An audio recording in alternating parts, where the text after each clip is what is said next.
Y en lo que ellos pasan, te invito a buscar ahí en tu Biblia el libro de Romanos. Iniciamos un capítulo nuevo en Romanos, ahora es el capítulo 7.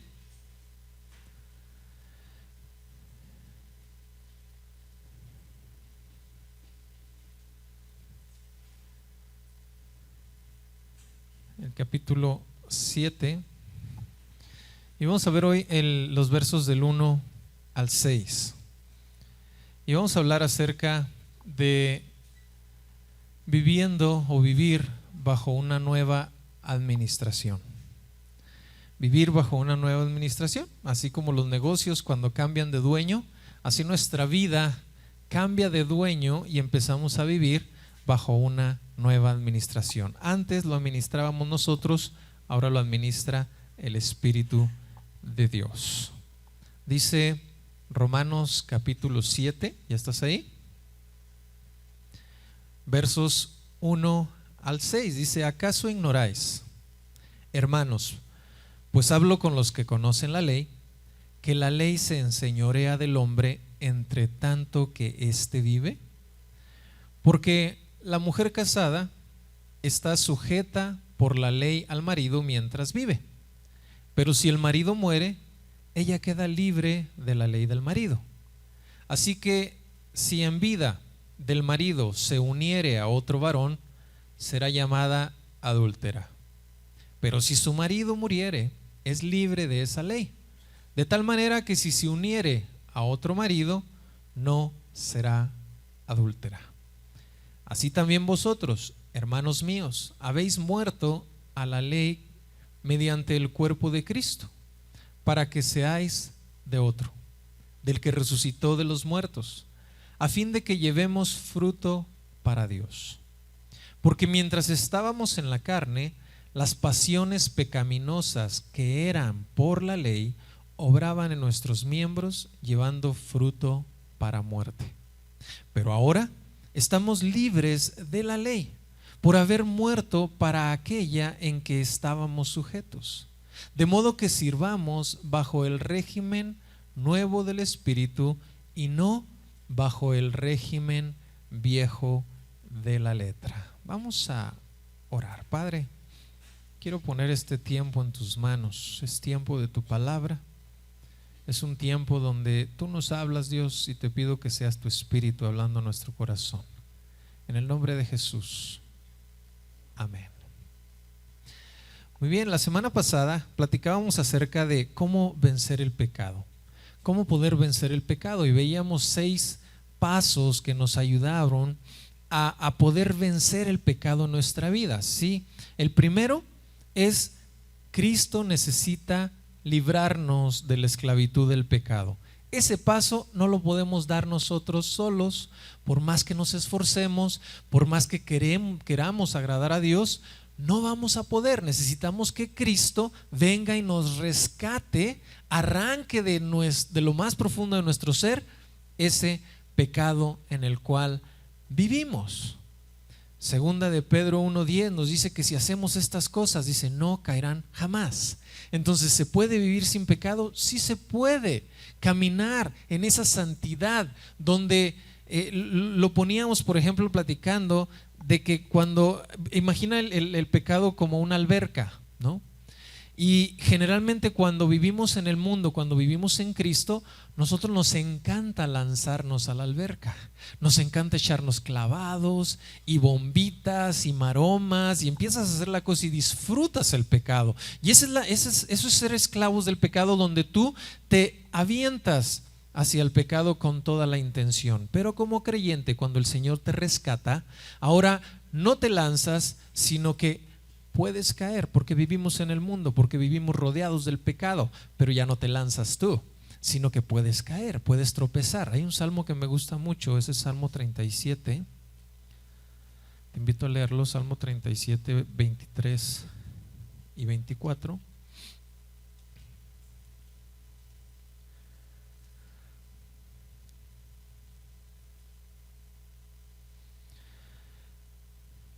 Cuando tú eres un hijo de Dios, dice, por Dios, por el Señor son ordenados los pasos del hombre, y Él aprueba su camino. Cuando el hombre cayere, no quedará prostrado, porque Jehová sostiene su mano. Aquí te está diciendo no que te vas a lanzar, sino que puedes caer, pero no te vas a quedar postrado. Dios te va a levantar, Dios te va a sostener, Él te va a levantar. Entonces el primer paso que necesitamos, esto es un resumen de la semana pasada, el primer paso que necesitamos para vencer el pecado es: necesitamos a Cristo en nuestra vida. Sin Él, por más que te esfuerces, te repito, nunca lo lograrás. Cristo es lo que necesitamos. Él te puede librar, dice la palabra de Dios: si el Hijo os libertare, seréis verdaderamente libres, en Juan 8. Entonces el segundo paso, le decíamos la semana pasada, es congregarnos, porque este cuerpo que nos jala hacia el pecado puede ser sustituido por dos cosas. El Espíritu Santo que vive en nosotros nos ayuda a vencer las pasiones y deseos de este cuerpo, y nos integra a este cuerpo que es la congregación, donde, como leíamos por ahí, todas las coyunturas que se ayudan mutuamente van creciendo, se van edificando. En Efesios nos dice que vamos creciendo en medio de este cuerpo de Cristo, que es la iglesia. Entonces por eso debemos de congregarnos. ¿Y qué se hace en la congregación? El tercer paso: se estudia la Biblia y se vive la Biblia. No se lee nada más, no se llena nada más de conocimiento, porque eso de nada sirve. Puedes tener todo el conocimiento del mundo, pero si no lo aplicas a tu vida, no le sirves a Dios. Entonces necesitamos empezar a vivir la vida, la Biblia, y entonces nos va a ayudar a vencer el pecado. El cuarto paso es orar. Entre más tengamos presente que Dios está con nosotros a nuestro lado, va a ser más difícil que lo ofendas deliberadamente, porque sabes que está ahí a tu lado. Cuando nos acostumbramos a orar, nos acostumbramos a tenerlo aquí cerquita, ¿sí? Y decir: Dios, gracias, y Padre, gracias, y Señor Jesucristo, gracias porque estás conmigo, ayúdame en esto, ¿cómo ves? ¿Cómo le hacemos con esto? Hasta en tu trabajo, Él sabe muchas cosas y te orienta. Entonces es necesario tener eso en mente, en orar sin cesar. Y cuando aprendemos a orar sin cesar, sabemos que está con nosotros. Y cuando somos inclinados hacia el pecado, podemos abrazarlo y decir: ¿sabes qué, Señor? No me dejes, porque sé que estás aquí. Esa oración, esa comunión nos ayuda a entender que está con nosotros y nos ayuda a vencer el pecado. El quinto paso que vimos la semana pasada fue: sirve, comprométete, participa, porque entre más ocupado estés en la obra de Dios, menos distracción tendrás y menos oportunidad tendrás para ser guiado o jalado hacia el pecado por los deseos y pasiones de tu carne, las concupiscencias de tu carne. Mantente ocupado en las cosas de Dios. Aquellos cristianos que no se comprometen son más propensos a, te lo tengo que decir así, la palabra de Dios así lo dice, como dice de segunda de Pedro 1, dice: ser ociosos. Y la ociosidad nos jala hacia el pecado. Nuestra mente nomás está de ociosa y empezamos a ser inclinados hacia el pecado. Entonces sirve, comprométete, participa. Y el sexto paso es: huye. En ciertas debilidades, en esas cosas que de repente sabes que resbalas una vez y resbalas otra vez y resbalas otra vez, en esas huye. Es necesario aprender a huir. Entonces, en este capítulo, en el capítulo 7, vamos a estar viendo cómo Pablo nos ayuda a decir lo que aprendimos en el capítulo 6, de decir: estamos muertos al pecado, pero vivos para Dios. ¿Sí? Muertos al pecado es que ya no somos esclavos del pecado. Vivos para Dios es que ahora le servimos a Él. Empieza a decir: bueno, ustedes, a los judíos les dice: ustedes quieren servir a Dios por medio de la ley y guardar la ley. Pero en el capítulo 6 nos dijo claramente, ahí en el verso 14, regrésate a Romanos 6:14, creo es. Dice: porque el pecado no se enseñoreará de vosotros, pues no estáis bajo la ley, sino bajo la gracia. Aquí empieza a hacer una diferencia entre vivir agradando a Dios bajo la ley, o tratar de vivir agradando a Dios bajo la ley, y tratar de vivir agradando a Dios bajo la gracia. Y eso es lo que vamos a aprender en este capítulo 7, ¿sí? Eso es lo que vamos a aprender, pero es indispensable entender la diferencia entre la ley y la gracia. Hay una diferencia clara. La ley nos muestra la necesidad de salvación. ¿Por qué? Porque no podemos guardar la ley, ¿sí? La ley nos guía hacia Cristo, La ley es nuestro ayo. La ley nos guía hacia Cristo porque necesitamos a alguien que nos salve, porque no podemos guardar la ley. Platicábamos acerca de que Dios les dejó 10 mandamientos y el primero solamente es sumamente difícil de cumplir. ¿Quién se sabe el primer mandamiento?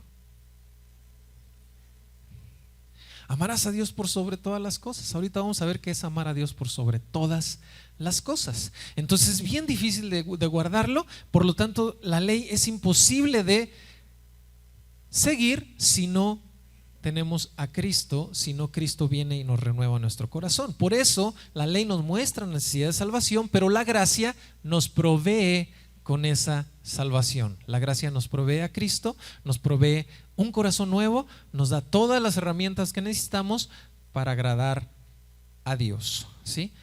Pero un detalle, no te confundas en que, bueno, si tú estás diciendo que la ley ya no nos sirve, que estamos bajo la gracia, entonces unos dicen, entonces ya puedo pecar y puedo hacer lo que quiera. No, ya dijo Pablo, lo vimos en las semanas pasadas, en el capítulo 6, en ninguna manera. No se trata de vivir bajo la gracia ignorando la ley. No. Tampoco se trata, otro extremo que toman otros, de decir, bueno, entonces el Antiguo Testamento ya no aplica a los cristianos, porque eso es la ley. Entonces ya no sirve y se enfoca nada más en el Nuevo. Y cuando leemos el Antiguo Testamento empiezan a decir, no, espérate, eso es el Antiguo Testamento, eso no es para nosotros. No es cierto. Todo el Antiguo Testamento sigue siendo para nosotros. Todo sigue siendo para nosotros. No se trata de dejar de lado o de no necesitar el Antiguo Testamento. De hecho, el siguiente libro que vamos a estudiar verso a verso, si Dios nos presta vida, terminando Romanos, será uno del Antiguo Testamento. Estamos orando para que Dios nos muestre cuál. Y vamos a leer un libro así y vas a ver y te vas a dar cuenta de cuán necesario es estudiar el Antiguo Testamento. Entonces, en el Antiguo Testamento Dios revela su naturaleza. Él revela su voluntad para la humanidad. Él revela sus leyes, su moral, ¿sí?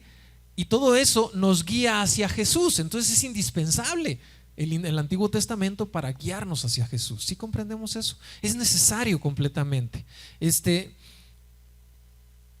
Y vamos a enfocarnos ahorita en esta porción del capítulo 7, versos del 1 al 6, donde empieza Pablo a hablar precisamente de esa diferencia, diciendo, no necesitas la ley, ahora vives para la gracia, y lo explica de una manera que lo podamos entender, no para tomar esas posturas que te acabo de decir ya ignoro el Antiguo Testamento o ya puedo violar la ley y hacer lo que quiera y pecar. No, dice Pablo, no se trata de eso, y tú le empiezas a explicar en el capítulo 7. Eso es lo que vamos a ver en el capítulo 7, ¿sí? Entonces, esta primera parte del 1 al 6, Pablo usa una idea central y está en el versículo 1. Dice ahí en el versículo 1, 7:1, dice, ¿acaso ignoráis, hermanos, pues hablo como los que conocen la ley, que la ley se enseñorea del hombre entre tanto que éste vive? Y es una pregunta de esas preguntas retóricas. Básicamente la respuesta la tenemos. Sí, ellos sabían que la ley solamente aplica a la gente que vive. Te lo voy a leer en una versión que me gustó, en la Biblia de las Américas. Dice el versículo 1, dice, ¿acaso ignoráis, hermanos?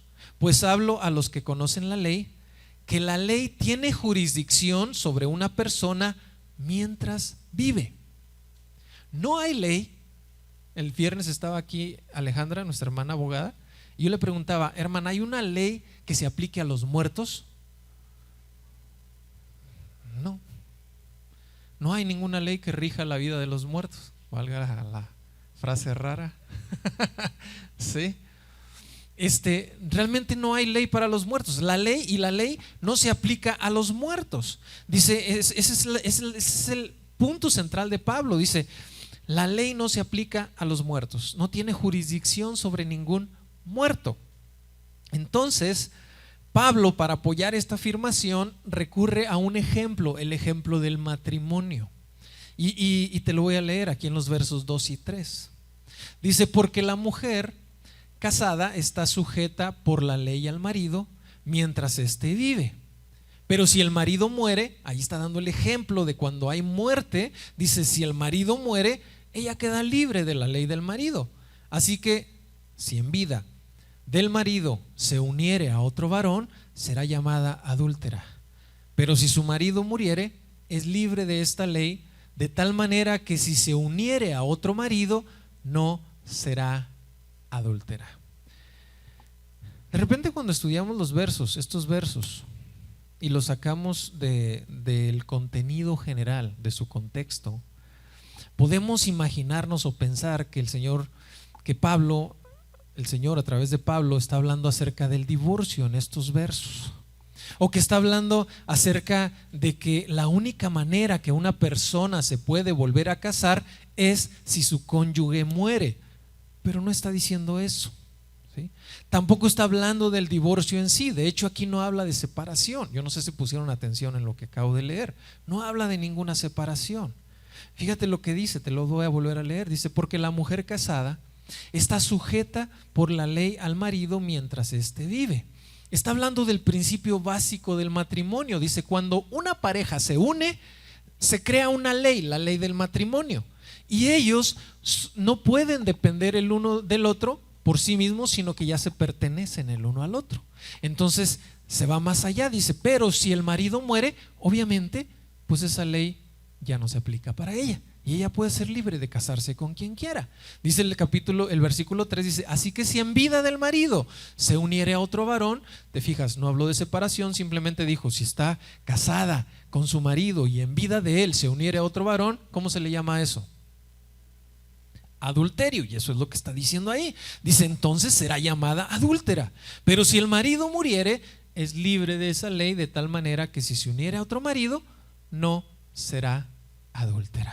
Entonces, no está hablando de que cómo se pueden casar, ni nada de eso, los que se separan, no está hablando de eso. Eso lo trata en otros pasajes, no en este. Tampoco habla del divorcio en sí. Lo trata la Biblia en otros pasajes. Sí habla la Biblia de eso, pero no en este pasaje. En este pasaje, la idea central, recuerda, es que ninguna ley aplica al que muere. ¿Sí? ¿Estamos? Entonces, la idea de Pablo es ilustrar esa relación, la relación de nosotros como cristianos con la ley. Y nos está diciendo que nosotros hemos muerto. Versículo 6, fíjate lo que dice. Ahí mismo en Romanos 6:6 dice: sabiendo esto, que nuestro viejo hombre ¿fue qué? Crucificado juntamente con Cristo, para que el cuerpo de pecado sea destruido, a fin de que no sirvamos más al pecado. Aquí, como en la ley matrimonial, si el marido muere, la ley matrimonial queda sin vigencia. Nosotros que hemos muerto con Cristo, hemos muerto a la ley. ¿Sí? Hemos muerto a la ley. Entonces, por tanto, la ley ya no nos puede condenar. Capítulo 8 de Romanos, versículos 1 y 2, que vamos a ver más adelante. Ahorita nada más te lo voy a leer. Dice versículos 1 y 2 de Romanos 8, dice: ahora pues ninguna condenación hay para los que están en Cristo Jesús. Ninguna condenación. ¿Quién condena al pecador? La ley. La ley dice que la paga del pecado es muerte. La ley dice que si cometes esto, mereces esto, este castigo, esta condenación. Y aquí dice que los que están en Cristo Jesús no hay condenación para ellos. Dice: los que andan conforme a la carne, los que no andan, conforme a la carne, sino conforme al Espíritu. Porque la ley del Espíritu de vida en Cristo Jesús me ha librado de la ley del pecado y de la muerte. Entonces, esta es la idea principal de Pablo. Nos está diciendo que somos separados de la ley porque morimos junto con Cristo, como explicó en los primeros versos del capítulo 6, eso que se representa en el bautismo, que por cierto hoy vamos a tener bautismos. Entonces, eso que se representa de que somos sepultados juntamente con Él y nacemos a una vida nueva, es lo que está diciendo aquí con esta ilustración del matrimonio. Hemos muerto a la ley del pecado, ahora vivimos para Cristo y estamos bajo un nuevo régimen, el régimen de la gracia. Estamos bajo algo completamente nuevo, una nueva administración. La maldición de la ley es castigar al pecador con la muerte, pero el regalo de Dios es vida y vida eterna en Cristo Jesús, como dice 6:23 ahí de Romanos. Dice: la paga del pecado es muerte, según la ley, pero el regalo de Dios, pero más la dádiva de Dios es vida eterna en Cristo Jesús, Señor nuestro. Entonces, otra vez, no caigamos en los extremos de decir, bueno, estoy bajo la gracia, puedo pecar. Entonces no has conocido la gracia si quieres seguir pecando, porque la gracia te libera del pecado, te quita la esclavitud del pecado. El pecado no se enseñorea sobre de ti. Si tú tienes ese deseo todavía en tu corazón de lanzarse a la alberca, de echarte clavaditos y bombitas y cosas de esas, entonces tú no has sido tocado por la gracia y no la has entendido para nada. ¿Estamos? Cada persona tiene un amo, o es Dios o es el pecado, o es Cristo o es la ley. No podemos estar bajo dos amos y tampoco podemos estar jugando, porque así como en el matrimonio, si la mujer estando vivo y casada con su marido se une a otro varón, es adúltera y eso es malo. Entonces no se puede también vivir con Dios queriendo estar casado con Dios y venir a la iglesia y decir te amo y eres todo para mí y todo eso, y seguir viviendo en pecado. Eso es simplemente no natural, no se puede. Ahora, un cristiano no es alguien que ya no puede pecar y punto, no, sino alguien que ya no es esclavo del pecado. Recuerda, podemos caer, como leíamos ahorita en el Salmo, pero no es algo que tú te lanzas, es simplemente que puedes caer. Y lo vimos ahí en los versículos que veíamos la semana pasada, que se abre esa oportunidad como una oportunidad, como decíamos, bueno, ahorita lo vamos a leer ahí en 1 Juan 2:1. Vete allá a 1 Juan 2:1.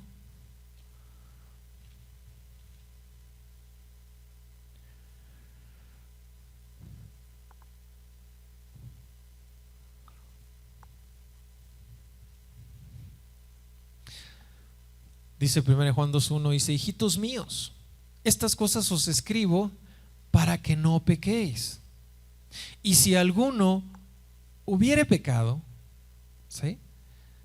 Te lo dice de una manera como si caes, si llegas a caer, si llegas a tropezar, lo cual puede pasar porque vivimos en una carne que nos jala hacia el pecado. Dice, si cayeres en pecado, dice, abogado tenemos para con el Padre, a Jesús Cristo, a Jesucristo el justo. No te está diciendo cuando caigas entonces tienes el pecado. No, espérate, te está diciendo no, yo sé que vas a caer y por eso vas a pedir perdón. No, te está diciendo si cayeres. Ya vimos la semana pasada que sí es posible alejarse lo más que se pueda del pecado. Es posible vencerlo porque Cristo lo venció en una cruz por ti y por mí. Entonces lo único que tenemos que hacer es seguir esos pasos y vamos a vivir bien. Entonces vamos a vivir agradando a Dios. Pero si cayéramos, entonces tenemos un abogado para con el Padre, a Jesucristo el justo. Tienes el mejor abogado del universo. El de O.J. Simpson, no, hombre, no, se queda corto. El verdadero abogado es Jesucristo, el cual nos perdona todos nuestros pecados. Por eso el Espíritu Santo nos inclina luego hacia pedir perdón, y entonces Jesucristo nos perdona. Hay un deseo en nosotros de agradar a Dios. Cuando yo creo que todos los que estamos aquí congregados deseamos agradar a Dios, buscar hacer su voluntad. La diferencia de agradar a Dios por medio de ritos, por medio de ceremonias como es la ley, y agradar a Dios de corazón es una gran diferencia, ¿sí? Es una gran diferencia. El deseo del creyente no es empeñarse a seguir reglas o seguir ciertos métodos. De repente queremos seguir ciertos métodos diciendo, no, este es el método que a Dios le agrada, no, este es el tipo de cosa que a Dios le agrada, esto no. No se trata de métodos, se trata del corazón, ¿sí? Se trata del corazón, porque si queremos seguir métodos o reglas o ceremonias, estamos viviendo bajo la ley y estamos siendo religiosos, ¿sí? De hecho hay muchas personas que vienen a la iglesia y dicen, pues yo ya fui el domingo a la iglesia, ya di mi diezmo, levanté las manos para cantar, hasta lloré y pasé al frente y ya estoy bien con Dios. No, ese es un método, eso se puede aprender, ¿sí? Y no se trata de que no lo hagamos, sino que se trata de qué hay detrás de todo eso que estoy haciendo. Si detrás de todo eso que estoy haciendo está un corazón que quiere darlo todo por Dios, entonces todo cambia. Agradar a Dios es hacer todo lo posible por hacer su voluntad, pero por amor a Él, ¿sí? Por amor a Él. Y eso se logra solamente con un corazón transformado, un corazón que de manera natural empieza a buscar hacer las cosas de Dios. Mira, es muy diferente decir ya es domingo y tengo que ir a la iglesia, o anhelar el domingo para decir quiero congregarme y alabar a Dios con todos mis hermanos. ¿Te fijas la diferencia? Detrás de eso hay un corazón. El corazón es, híjole, ya es domingo, me tengo que levantar porque soy el pastor y tengo que predicar. Es muy diferente a decir anhelo, como cantábamos ahorita, ¿no? Anhelo conocerte más, anhelo leer tu palabra, anhelo estar aquí, anhelo congregarme con mis hermanos, anhelo levantar la voz todos juntos y decirte te amamos, Señor, de la manera que las canciones nos guían. Es muy, muy diferente. Regresamos allá a Romanos capítulo 7, verso 4. Dice: así también vosotros, hermanos míos, habéis muerto a la ley mediante el cuerpo de Cristo, para que seáis de otro, del que resucitó de los muertos, a fin de que llevemos fruto para Dios. Cristo viene a poseernos ahora. Ya no somos del mundo, ya no somos del pecado, ya no somos de nosotros mismos, ahora somos de Cristo y le pertenecemos a Él. Cristo viene a ser un parteaguas en nuestra vida. Parteaguas significa que hay una ruptura y hay un nuevo comienzo.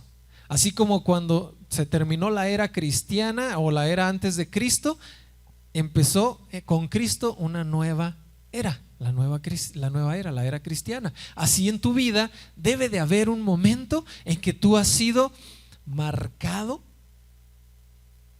una división en tu vida y decir: antes yo era así, ahora soy asá. Antes era del pecado, ahora soy de Cristo. 2 Corintios 5:17 es un pasaje muy conocido que dice que el que está en Cristo, nueva criatura es. Las cosas viejas pasaron, he aquí todas son hechas nuevas. El que está en Cristo es una nueva creación. Tiene un nuevo corazón. La mentalidad del hombre sin Dios, la mentalidad del hombre que no tiene a Dios, es centrarse en sí mismo. Y es bien fácil darte cuenta. Si te pones a pensar realmente, si te pones a reflexionar en tu interior, es muy fácil darte cuenta si tu corazón ha sido transformado, si eres una nueva creación. Basta con ver si realmente dejaste de estar centrado en ti mismo.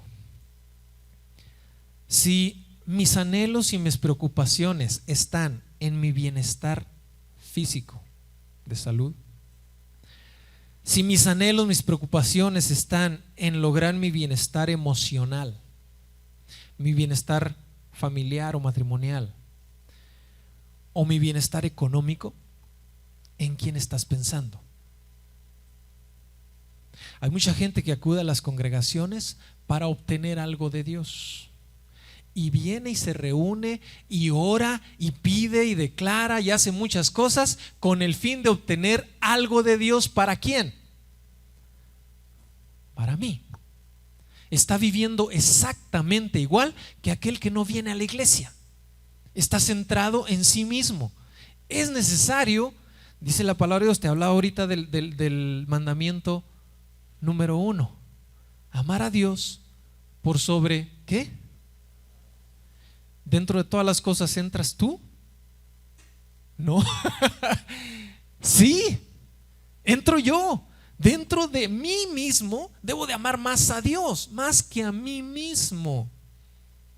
El mismo Juan el Bautista, es una frase que de repente se usa para eso, ¿no? Dice que yo mengüe para que Él crezca.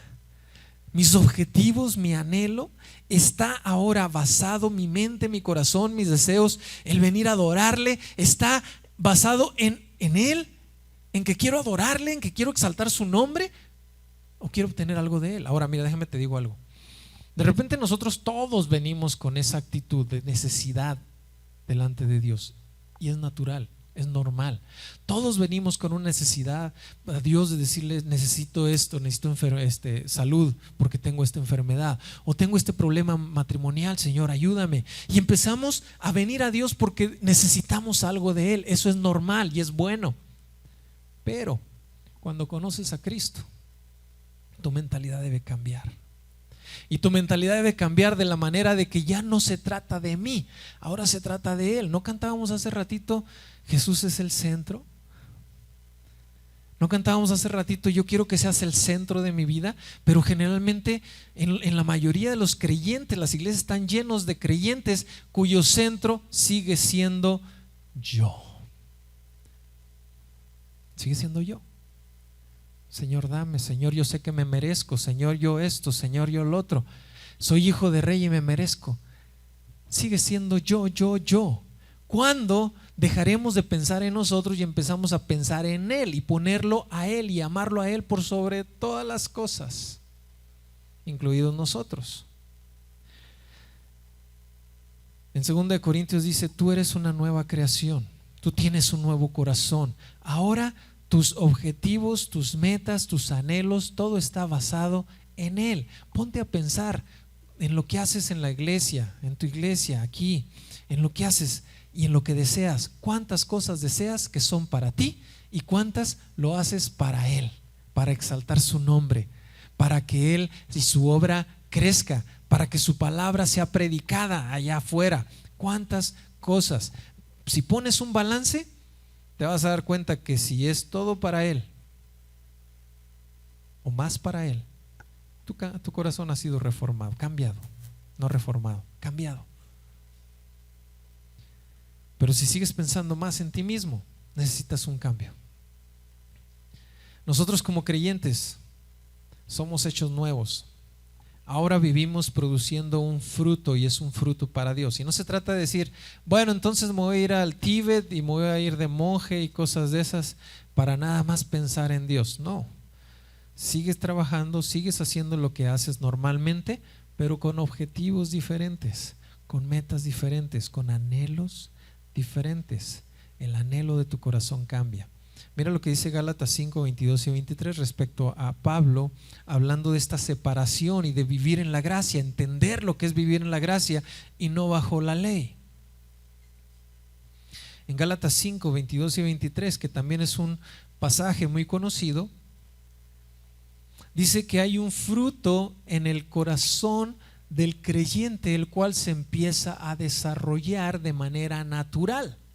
Dice: el fruto del Espíritu es amor, gozo, paz, paciencia, benignidad, bondad, fe, mansedumbre, templanza.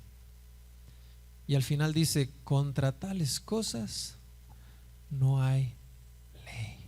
No necesitas la ley que te diga: no le hagas mal a tu prójimo, porque por amor no lo vas a hacer. ¿Sencillo?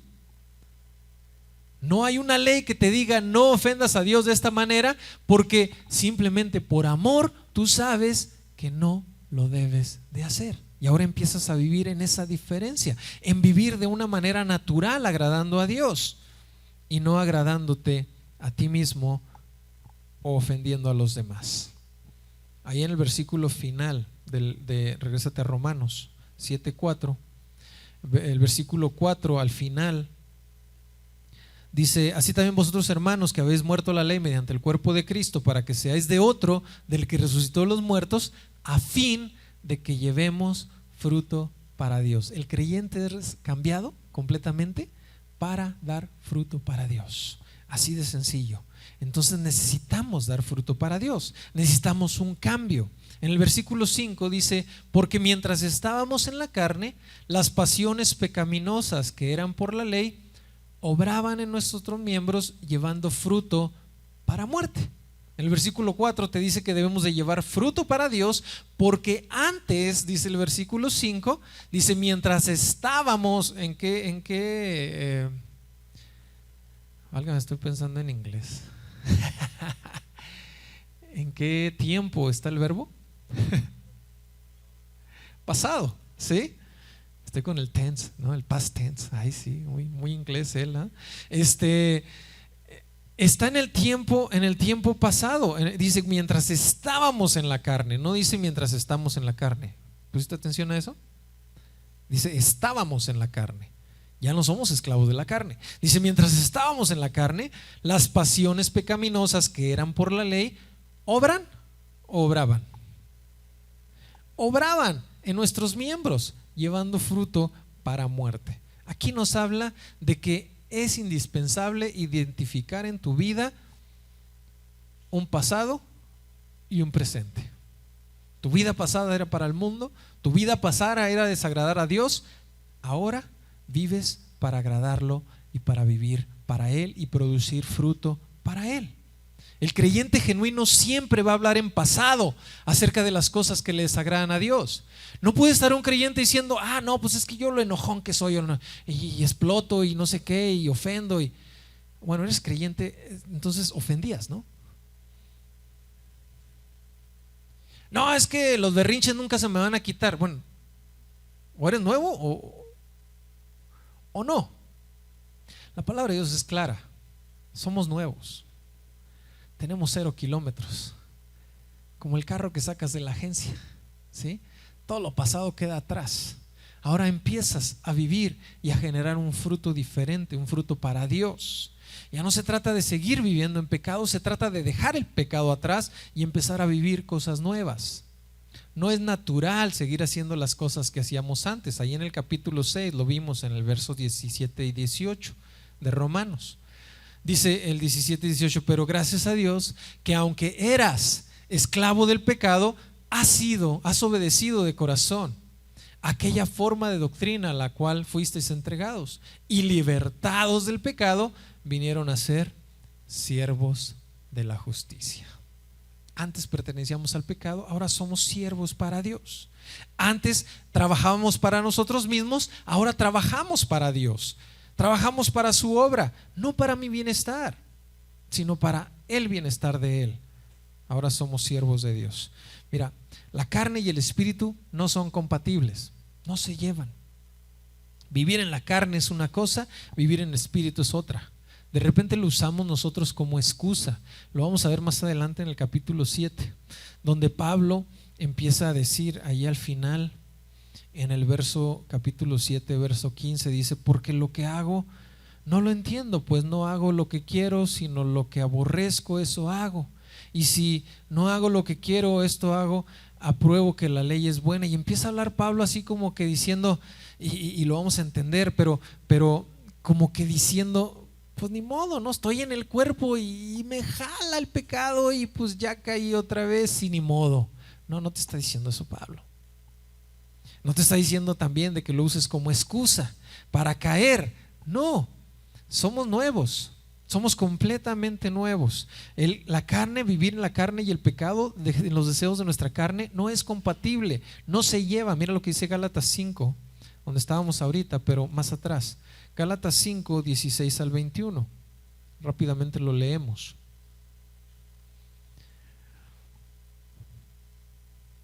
Gálatas 5, 16 al 21. Dice, digo pues, andad en el espíritu y no os satisfagan los deseos de la carne, porque el deseo de la carne es contra el espíritu. ¿Sí? Son contrarios completamente. El deseo de la carne es contra el espíritu y el espíritu es contra la carne, y estos se oponen entre sí para que no hagas lo que quieres, sino son guiados por el Espíritu y ya no están bajo la ley. Y manifiestas son las obras de la carne. Y aquí te lista las obras de la carne. Y de repente cuando leemos esta lista, lo agarramos como un checklist y diciendo, estoy bien en esto, estoy bien en esto, estoy bien en lo otro. Y mira lo que dice, manifiestas son las obras de la carne, que son adulterio. Y dices, no, adulterio, descartado. Fornicación, también descartado. ¿Sí? Inmundicia, no sé qué quiere decir, pero pues también lo descartamos. Lascivia, y empezamos, pues no le doy mucha chance a mi carne, entonces también como que más o menos. Idolatría, no, sí, eso de idolatría sí de plano, ¿no? Yo no le rezo a nadie más que a Dios. Hechicerías, bueno, yo nada más el zodiaco. Pues el zodiaco es hechicería, también. Entonces ten cuidado. No se trata de estar balanceando, se trata de dejar todo eso completamente. Esas son las obras de la carne. Enemistades. Híjole, ahí sí batallamos. Pero es que el hermano me cae gordo. Bueno, entonces es una obra de la carne, es una enemistad. No, pero él se lo busca. Nos empezamos a justificar. ¿Te acuerdas que leíamos la semana pasada cómo nos justificamos nosotros con el pecado? La palabra de Dios tiene que venir a decirnos, no, es que esto es. Pero nosotros empezamos a buscar excusas y empezamos a buscar justificaciones y empiezas ahí. Bueno, pero enemistades es simplemente una obra de la carne y eso está en contra del espíritu. Pleitos, celos, iras, contiendas, disensiones, herejías, envidias, homicidios, borracheras, orgías y cosas semejantes a estas, acerca de las cuales os amonesto, como ya se los he dicho antes, que los que practican tales cosas, ¿qué pasa con ellos? No heredarán el reino de Dios. Las obras de la carne no nos dejan heredar el reino de Dios. Necesitamos empezar a vivir conforme al Espíritu y eso lo vamos a ver ahí en Romanos 8. Pero tienes que entender que antes vivías así, ahora vives diferente. Hay cristianos que se quedan neutrales, vienen, conocen de Cristo y dicen, ya conocí de Dios, y se quedan estáticos y dicen, ya no hago aquello, pero no hago nada para Dios. No se trata de quedarte neutral, se trata de vivir y hacer cosas para Dios, hacer obra para Dios. ¿Cuántos de lo que tú haces en tu semana está Dios incluido? Ahí se da cuenta dónde está tu corazón. ¿Cuánto de lo que haces es para la obra de Dios? Regresamos ahí a Romanos 7 para terminar en el verso 6. Dice, pero ahora estamos libres de la ley por haber muerto para aquella en que estábamos sujetos. De modo que sirvamos bajo el régimen nuevo del Espíritu y no bajo el régimen viejo de la letra. ¿A qué se refiere esto? Aquí cuando Cipriano Valera y Casidoro de Reina, la Reina Valera, ¿no? La traducción, ellos tradujeron del griego, ellos tradujeron una sola palabra, lo tradujeron como bajo el régimen nuevo del Espíritu, ¿sí?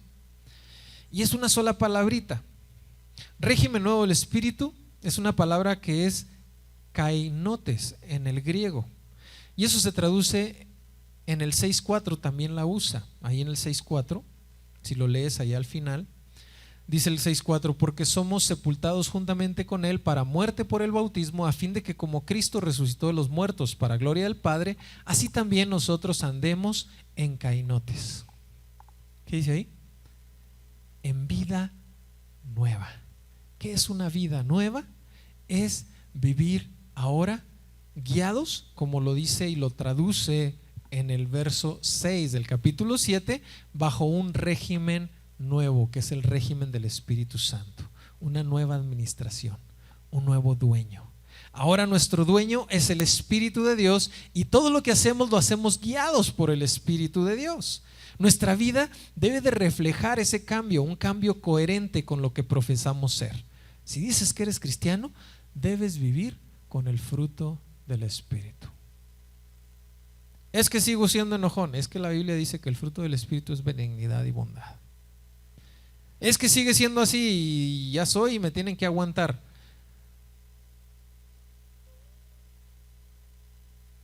Que te aguante no sé quién. Pero Dios te quiere cambiar. Es que siempre he vivido así. Pues Dios te quiere cambiar. Dios quiere hacer algo nuevo en tu vida. Así como los restaurantes o las gasolineras que tienen nueva administración y empiezan a cambiar cosas, ¿no? Cambian menús, cambian cosas en los restaurantes. En la gasolinera ya te empiezan a dar, como este que cambió acá en la 16, ¿no? Que te empiezan a dar litros más cerquita del litro, ¿no? Ya como que dicen, no, ya se acerca más. Pero todo empieza a haber cambios y es necesario empezar a ver esos cambios en tu vida. Es necesario empezar a ver ese fruto del Espíritu en cada uno de nosotros. Son características diferentes. Son cosas que se deben de ver en tu vida, no solamente aquí, allá afuera. Porque es muy fácil aquí aparentar una cara bonita y una sonrisa todo el tiempo, pero allá afuera es donde somos realmente lo que somos. Y si allá afuera la gente dice, tú tienes algo diferente, yo veo algo diferente completamente. Ayer platicaba con una niña, bueno, no les voy a platicar eso, pero la vieron diferente a ella y la expresión es la que se me hizo chusca, pero no se las voy a comentar. Pero qué importante es que la gente nos pueda ver diferentes allá afuera. Aquí podemos poner la cara que queramos, podemos ponernos una máscara de alegría, una máscara de lo que quieras, pero allá afuera, en la casa, con los amigos, en el trabajo, en la escuela, allá es donde realmente somos lo que somos. Pero tiene que haber una nueva administración en nuestra vida.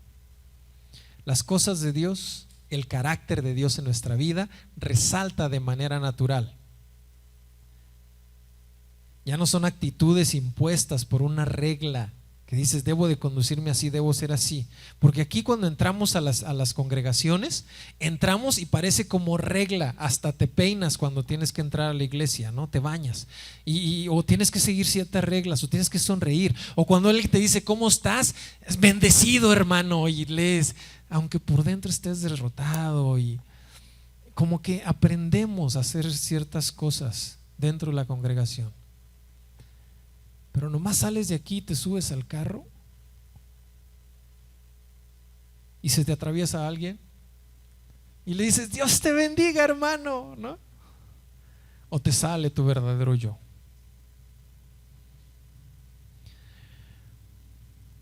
Lo que necesitamos hacer para vivir bajo una nueva administración es empezar a obedecerle. Y vamos a aprender un poquito más de esta nueva vida en Cristo. En los siguientes capítulos, Pablo nos empieza a hablar acerca de nuestra vida en Cristo.